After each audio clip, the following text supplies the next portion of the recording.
All right, good afternoon, everybody. It is 3:33, so as promised, we'll get started. Welcome to today's webinar, Navigating Chicago's New COVID-19 Regulations. My name is Isaac Reichman.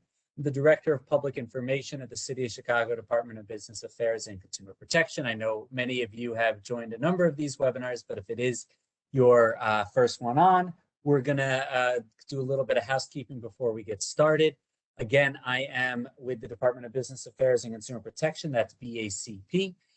This webinar is being recorded, so if anybody has any questions about, or any colleagues that are unable to attend or anything you miss and want to join later, it'll be up on our YouTube page. That's at youtube.com/Chicago BACP, youtube.com/Chicago BACP. It will be up there soon. Additionally, a big part of today's webinar will be answering questions. I'm going to do my best to answer as many questions as possible, but I will not be able to necessarily answer every single question. So if you have any question that either isn't answered or needs to be referred to another department or maybe comes up later that you want answered, you can send those questions to bacpoutreach@cityofchicago.org. Again, that's bacpoutreach@cityofchicago.org. You'll also, I just typed that into the chat.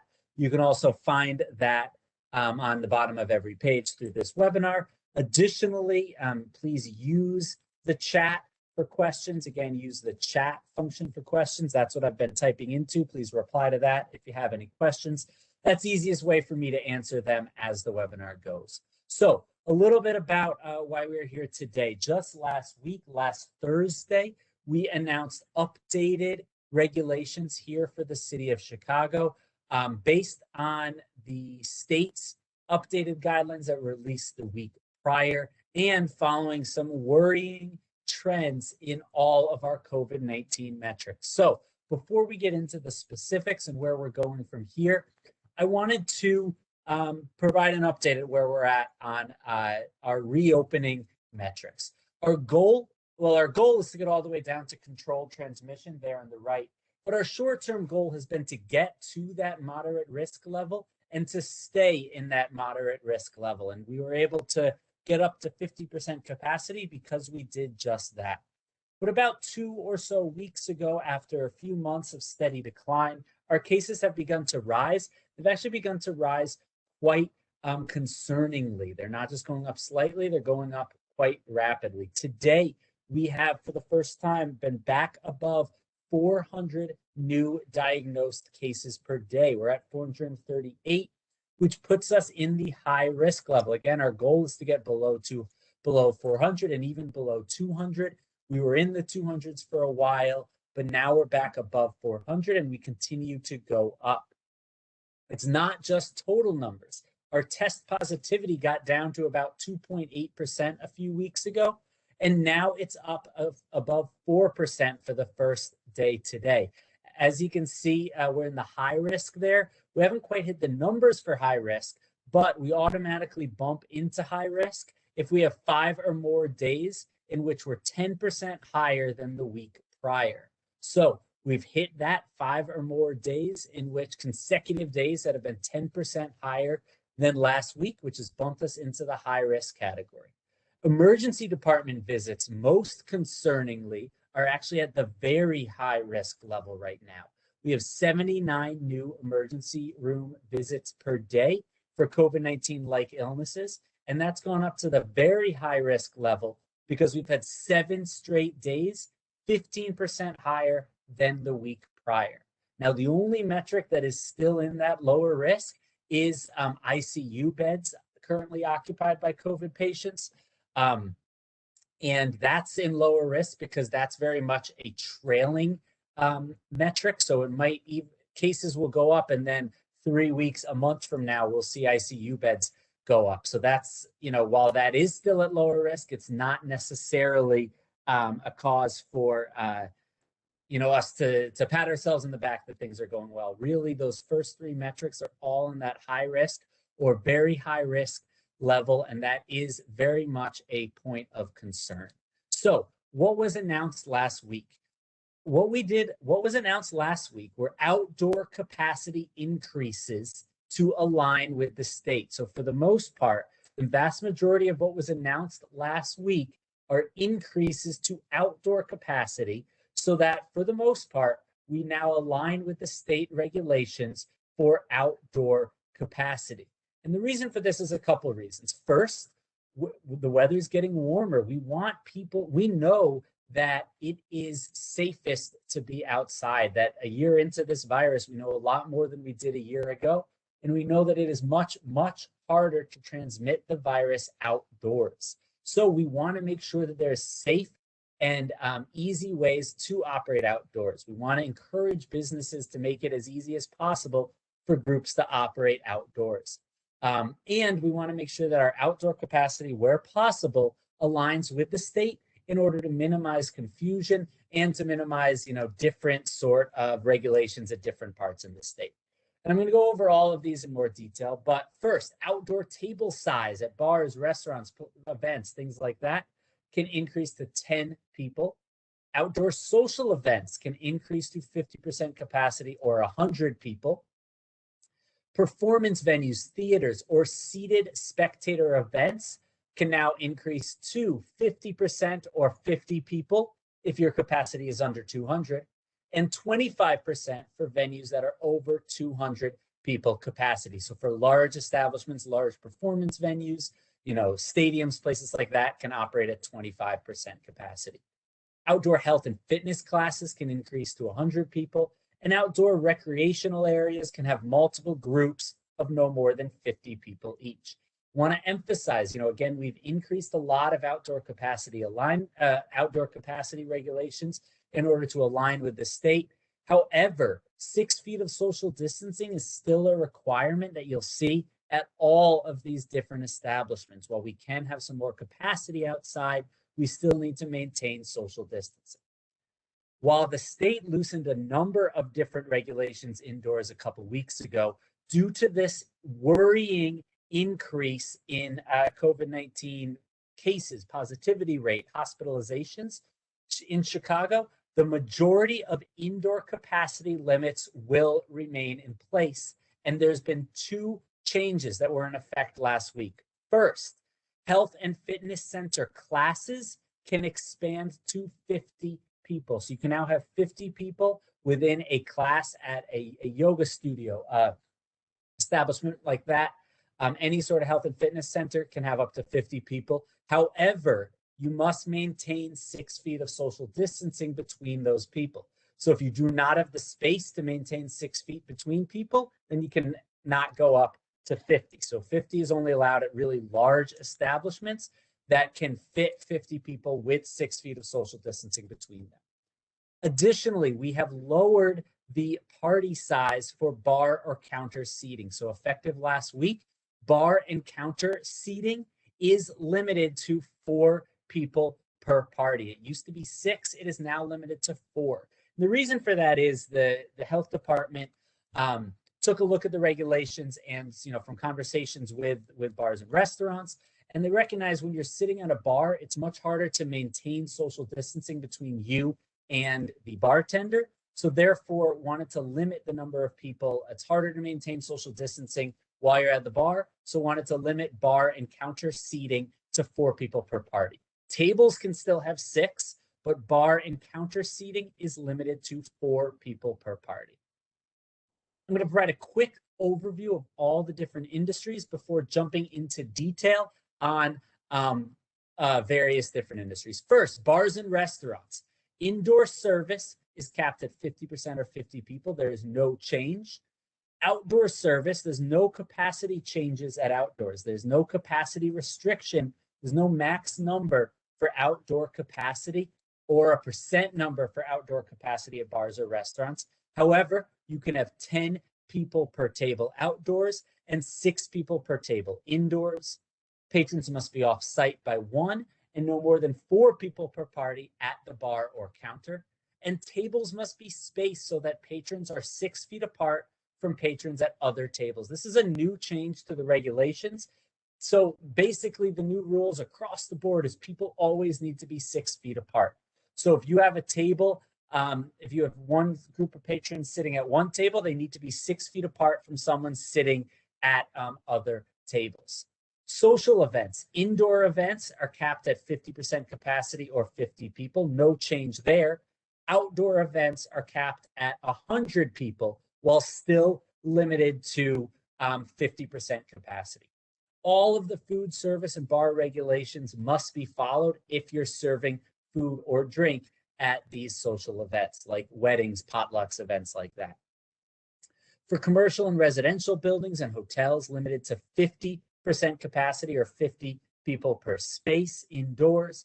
Indoor events are also limited to that same number. And again, any type of event, anything like that, food service and bar regulations must be followed. That means all of those bar and restaurant regulations must be followed. Just because you have an event at a hotel doesn't allow you to have 50 people tightly packed eating and drinking in close quarters.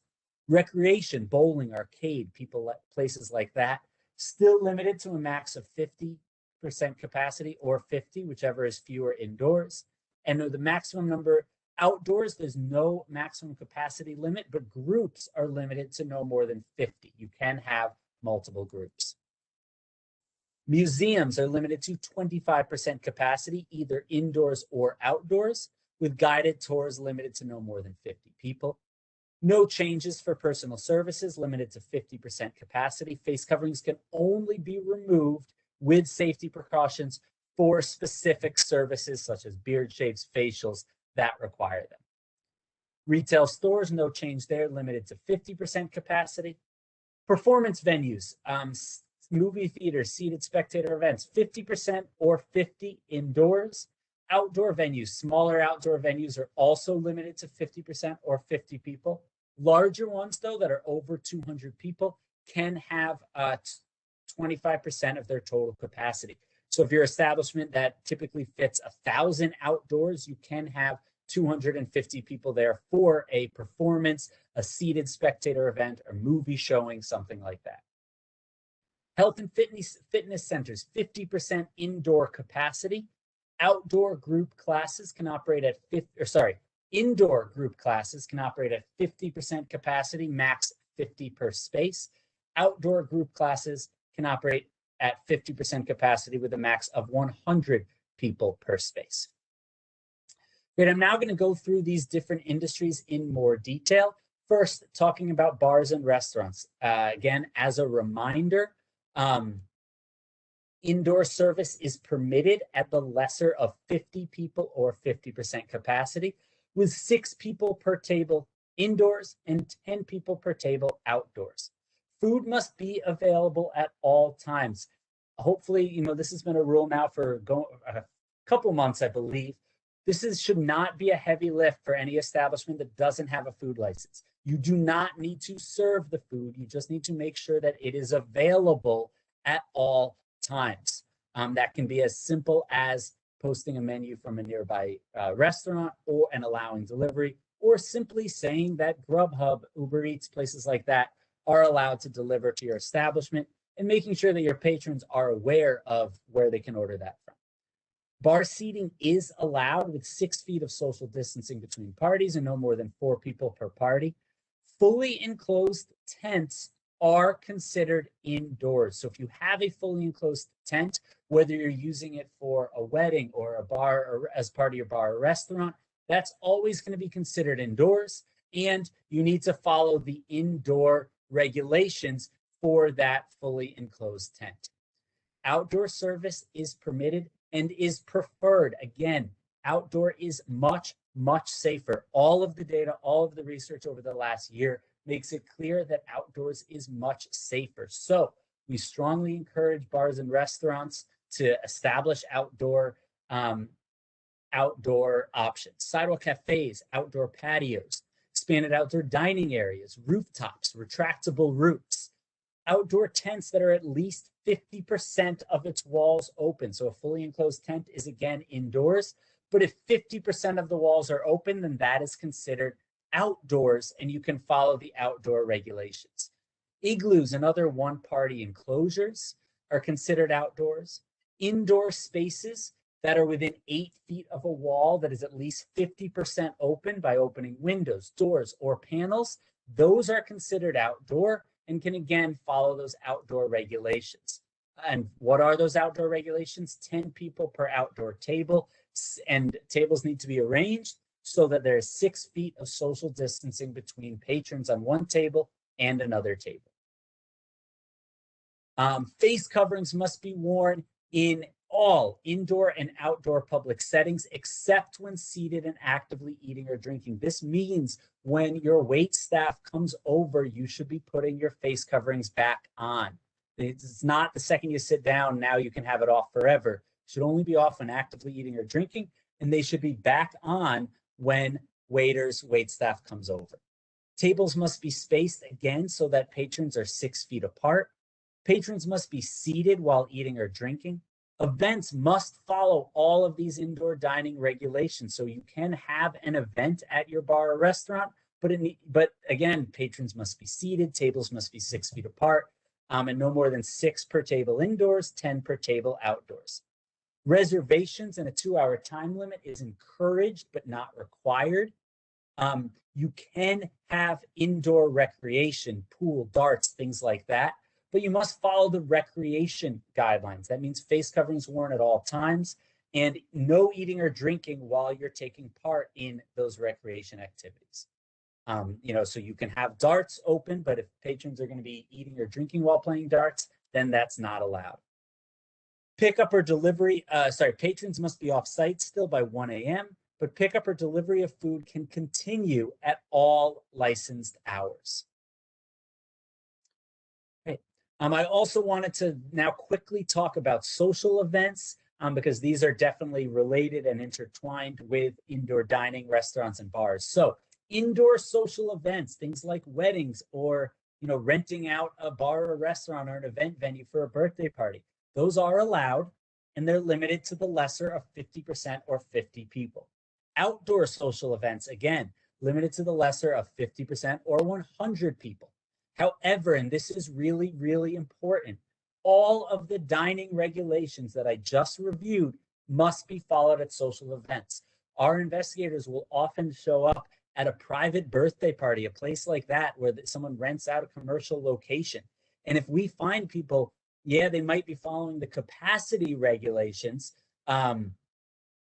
They might be finding the capacity regulations, but they aren't following the sitting while eating or drinking, or the fact that tables need to be 6 feet apart, and that can lead to a definite and quick citation. So table size, no more than 6 people indoors at social events or 10 people outdoors. Patrons must be seated whenever they're eating or drinking. Tables must be spaced so that patrons are 6 feet away from patrons at other tables. Face coverings must be worn at all times, except when seated and actively eating or drinking. And dance floors or other places where social distancing is not possible must be closed. Now I'm going to open it up for a couple questions related to social events or bars and restaurants, especially as we have these changes to outdoor dining regulations, to our outdoor regulations. I had a question here. If a venue holds 100 to 120 people in a tent, how many guests can we have? So as a reminder, a fully enclosed tent is considered indoors. So if you are using this tent as part of your restaurant, or if you're using this tent for a wedding, then you must follow the 50% capacity and no more than 50 people within a fully enclosed tent. If the tent has at least 50% of its walls open, then it is considered outdoors. And if you want to have a social event in an outdoor tent, you are limited to the lesser of 50% capacity or 100 people within that space, whichever is smaller. If you're using a tent for your restaurant, not an event, but just for your regular restaurant or bar where you have patrons coming and going, not all at the same time, then you can have up to 10 people per table. You need to have tables spaced so that patrons are 6 feet apart from patrons at other tables, but there's no maximum capacity limit, provided that, again, no more than 10 per table, and tables are spaced so that people are 6 feet apart.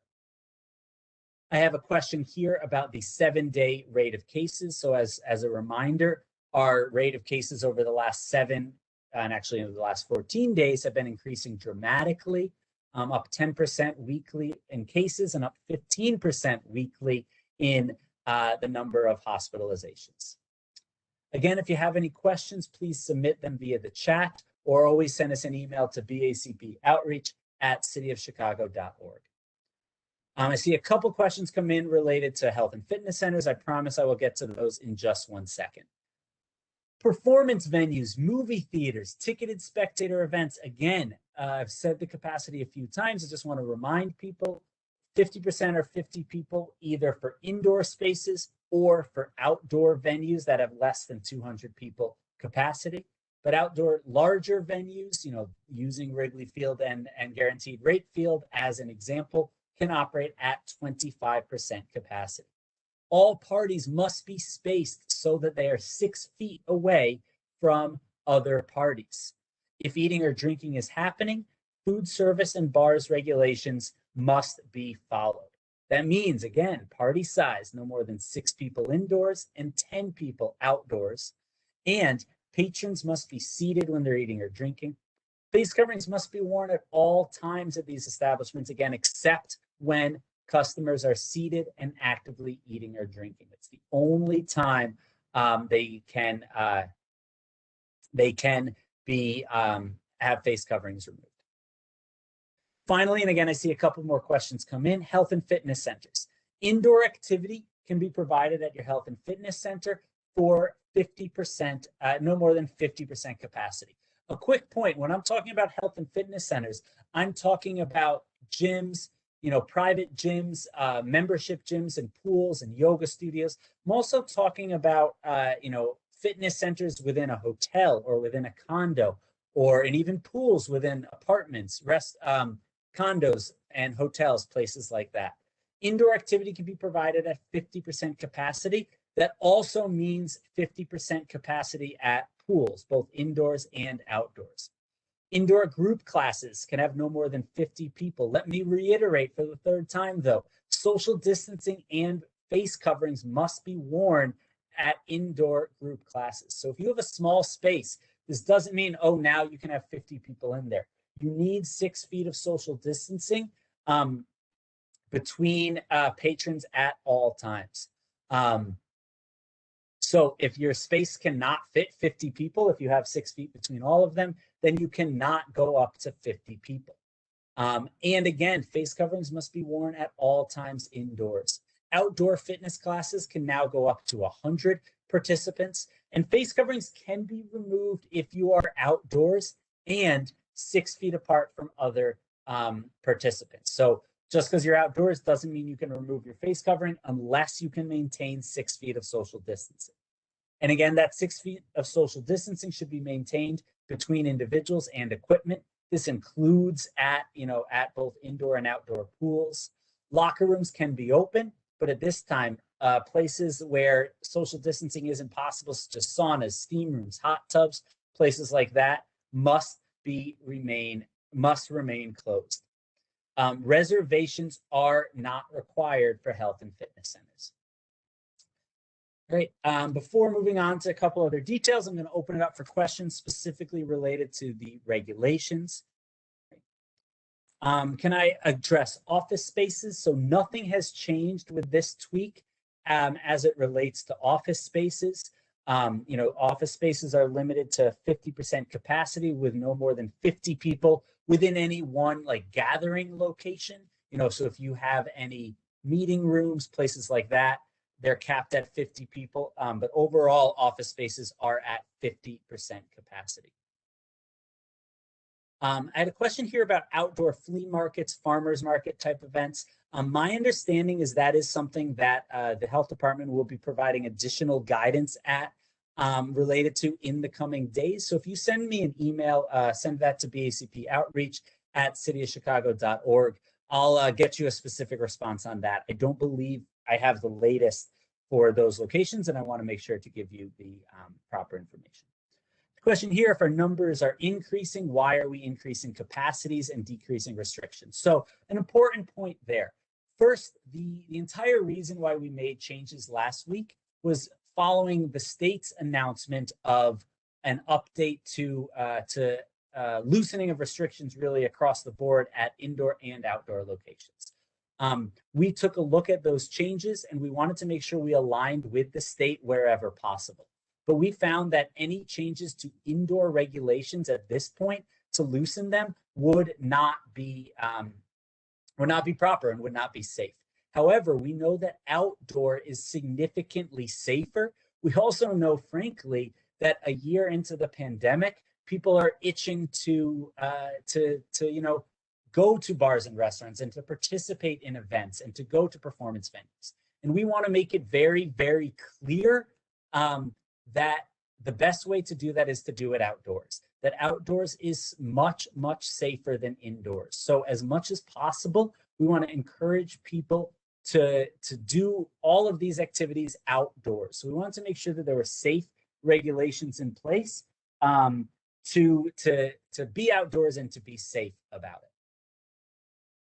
Question about capacity in outdoor pool. Does it require 6 feet of social distancing? So that 6 feet of social distancing really should be, if you have an outdoor pool, that is required between parties. So if you have a family that is all together, for example, at your hotel, at your condo, they can be within 6 feet of each other, but they should have 6 feet of social distancing between other individuals.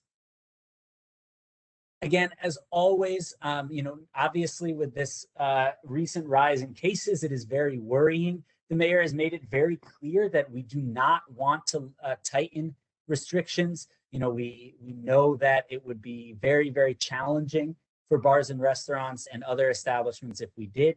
But she's also made it clear that if the numbers require it, that we would not hesitate to make those changes. So that is why it is critically important right now.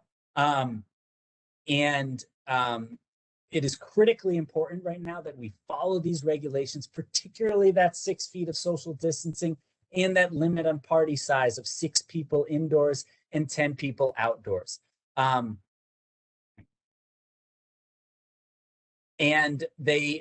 So we want to make sure that we are, being safe on this so we don't have to add additional regulations. Really quickly, before moving on, I see a couple additional questions that come in. And I want to quickly remind everybody that today we are moving to phase 1C in the vaccine distribution plan. That means essential workers, you see the full list here, are now eligible for the vaccine and Chicagoans that are age 16 to 64 with underlying conditions are now eligible. And if for more information, you should visit chicago.gov/COVIDvax. What are the best ways to go about getting the vaccine? The first thing that we should point everyone to is your healthcare provider. If you have a healthcare provider, encourage your employees to reach out to their healthcare provider or a hospital with medical care, a health clinic. Places like that should be your first contact. Your second place that you can go is a pharmacy. I know Walgreens just opened up a lot of appointments in Chicago. They've been given a number of thousands of vaccines to pharmacies across the city. They all have their own registration list, and they've been asked to prioritize Chicagoans and, again, phase 1C, newly essential workers that are now eligible. Additionally, you can visit ZocDoc. It's a platform that the city has partnered with to streamline access to COVID vaccines. Visit ZocDoc.com/vaccine to confirm eligibility, find nearby locations, and see hopefully real-time appointment availability. You can also, if you do not have internet access, you can call the city's hotline at 312-746-4835, and also visit chicago.gov/vaccine finder. You can find a map of all the places in your area that are giving out the vaccine. So today, about 1 million new Chicagoans became eligible for the vaccine. So due to that, I want to make sure to preach patience. Just because essential workers are now eligible does not mean that they will immediately get access to the vaccine. We anticipate that essential workers, folks that are newly eligible, will likely get their first shot in April and May. But please, again, vast 84% of Chicagoans are now eligible. We encourage folks to, again, first check with their healthcare provider, then pharmacy. And if those don't work, you can check out ZocDoc or call 312-746-4835. See a couple additional questions come in. Question here about Wrigley Field in particular for concert limits and the limitations for outdoor concerts. As a reminder, and I'll move back to this slide, outdoor ticketed spectator events, if they're over 200 capacity, which obviously Wrigley Field is, are limited to 25% capacity. There is not a max, but they're limited to 25% capacity.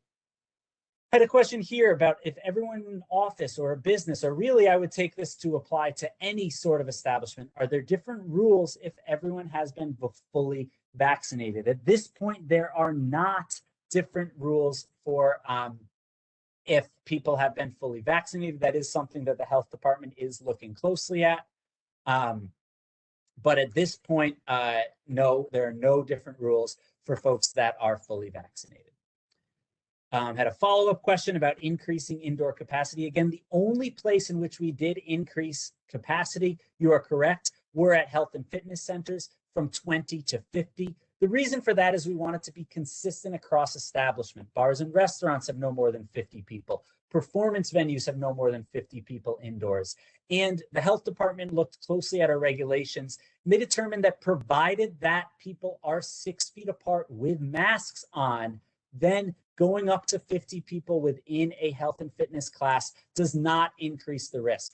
Again, provided that those patrons are 6 feet apart and wearing masks. Just because we can now have 50 people in a class, the vast majority of indoor classes will still have way fewer than 50 people because you need to maintain 6 feet per social distancing.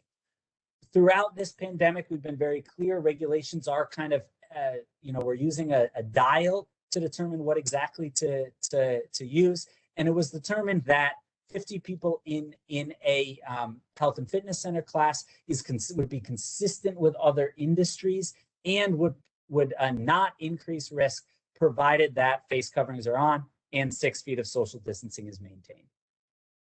Had a question, if you have a tent that is 50% open, what is the capacity there? So again, if you have a tent that is 50% open, if you are having an event, you can have no more than 50% capacity within that tent or 100 people, whichever is smaller. So if 50% capacity means you have 75 people, then you have to limit it to 75 people. So 50% capacity or 100 people, whichever is smaller, those people must be seated and no more than 10 per table, with tables spaced so that patrons are 6 feet apart. And again, if you're having weddings, no dance floors, nothing like that where social distancing is not possible.